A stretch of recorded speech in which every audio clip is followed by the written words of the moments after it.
Hello friends, good morning. Welcome to my channel, welcome to A mini blog. কথাগুলো আমাকে আবার voice over দিতে হলো, কারণ আমাদের পাশেই হচ্ছে শীতলা পুজো। সেখানে খুব জোরে মাইক চলছে, আর সেই মাইকের আওয়াজে পুরো কথা কিছু তোমরা শুনতেই পারতে না। তারপর বলো, তোমরা সবাই কে কেমন আছো? আশা করছি সবাই ভালো আছো, আমরাও ভালোই আছি। দেখো, বৃষ্টি পড়তে শুরু হয়েছে টিপ টিপ টিপ টিপ সকালবেলা। আর এইদিকে আমরা দুজনে মিলে লিকার চাটা খেয়ে নিয়েছি। তারপরেই ভাবলাম যে তোমাদের সঙ্গে একটু কথা বলতে শুরু করে দেওয়া যাক। কী কী করছি জানিয়ে দিই। সানডে সানডে মানেই বাঙালির ইমোশান। বাঙালি কেন, মনে হয় অনেকেরই ইমোশান। তো আজ হবে পোলাও।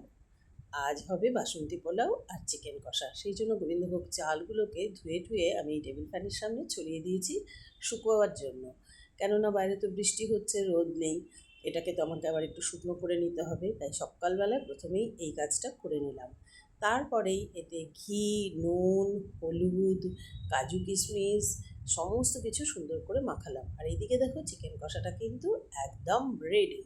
চিকেন কষাটার কালারটা কেমন এসছে কমেন্টে অবশ্যই জানিও। খেতেও ততটাই টেস্টি হবে কিন্তু বন্ধুরা।